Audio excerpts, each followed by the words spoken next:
जय श्री हरि भक्तों, जय माता लक्ष्मी। भक्तों, कैसे हैं आप सभी? आशा करती हूँ आप सभी कुशल मंगल से होंगे। सबसे पहले आप सभी को कार्तिक कृष्ण पक्ष की आने वाली रमा एकादशी की हार्दिक शुभकामनाएं। माता एकादशी, माता लक्ष्मी और श्री हरि की सदैव आपके परिवार पर कृपा बनी रहे। भक्तों, कार्तिक मास के कृष्ण पक्ष की एकादशी को रमा एकादशी का व्रत रखा जाता है। हिंदू धर्म में इस एकादशी का विशेष महत्व है, क्योंकि यह दीपावली से पहले होने के साथ साथ चातुर्मास की अंतिम एकादशी होती है। रमा एकादशी पर भगवान विष्णु के साथ साथ माता लक्ष्मी की पूजा विधि विधान से की जाती है। इस दिन माता लक्ष्मी की पूजा करने से शुभ फलों की प्राप्ति होती है। एक बार युधिष्ठिर ने कहा, भगवान आप मुझे कार्तिक कृष्ण पक्ष की एकादशी के महात्म्य के बारे में बतलाएं। भगवान कृष्ण बोले, कार्तिक मास कृष्ण पक्ष की एकादशी का नाम रमा एकादशी है। यह बड़े बड़े पापों का नाश करने वाली है। चलिए भक्तों, करते हैं कथा का आरंभ। भगवान श्री कृष्ण बोले, हे राजन, प्राचीन काल में मुचकुंद नामक एक राजा था। वह बहुत ही दानवीर व सत्यनिष्ठ था। वह बड़ा ही धर्मात्मा, विष्णु भक्त और न्यायप्रिय था। उसकी एक कन्या थी जिसका नाम था चंद्रभागा। उस कन्या का विवाह चंद्रसेन के पुत्र शोभन के साथ हुआ। एक बार शोभन अपनी ससुराल में आया हुआ था और उसके तुरंत बाद रमा एकादशी आ गई। किंतु शोभन बहुत ही कमज़ोर था। वह भूखा नहीं रह सकता था। जैसे तैसे उसने विधि विधान से रमा एकादशी का व्रत किया, लेकिन व्रत के दौरान उसकी मृत्यु हो गई और शोभन की मृत्यु के बाद चंद्रभागा अपने ही पिता के घर में रहने लगी।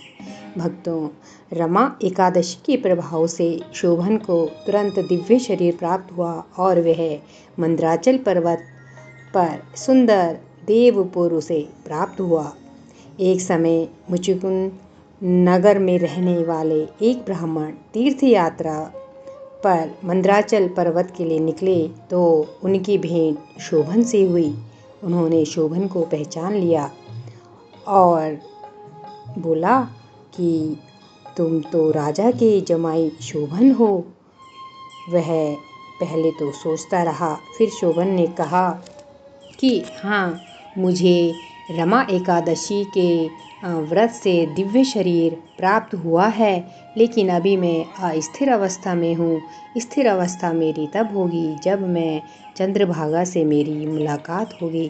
तब ब्राह्मण जब वापिस राज्य में आया तो उसने चंद्रभागा से सारा वृतांत कह सुनाया, जिस कारण चंद्रभागा को बड़ी अभिलाषा हुई कि मुझे शोभन से मिलना है। वह भी ब्राह्मण की सहायता से दिव्य शरीर प्राप्त कर शोभन से मिलने गई। शोभन ने जब चंद्रभागा को देखा तो वह स्थिर अवस्था में आ गया और दोनों खुशी खुशी रहने लगे। तो भक्तों, आपने देखा कि रमा एकादशी की कथा या उसके श्रवण करने से कितना चमत्कार हुआ, और इस व्रत को रखने से आपने सुना कि शोभन को दिव्य शरीर प्राप्त हुआ और दिव्य शरीर के बाद वह चंद्रभागा से भी मिला। जब चंद्रभागा से मिला तो वह स्थिर अवस्था में आया और श्री हरि की माया दोनों एक साथ रहने लगे, अपना सुखी जीवन जीने लगे। इस प्रकार चंद्रभागा की सच्ची श्रद्धा लगन से भगवान ने उसके पति को जीवन दान दिया और दोनों सुखी से रहने लगे। कहते हैं कि जो मनुष्य रमा एकादशी का व्रत बड़ी नियम पूर्वक और श्रद्धा से करते हैं, उनके जन्मों के पापों का नष्ट हो जाता है। तो भक्तों, आपने जाना कि रमा जो एकादशी है उसकी कथा का श्रवण करने से और सच्ची भक्ति करने से भक्त का बेड़ा अवश्य पार हो जाता है।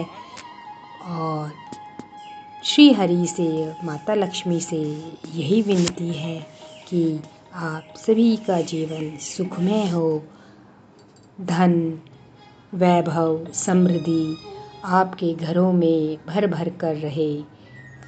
जय श्री हरि, जय माता लक्ष्मी।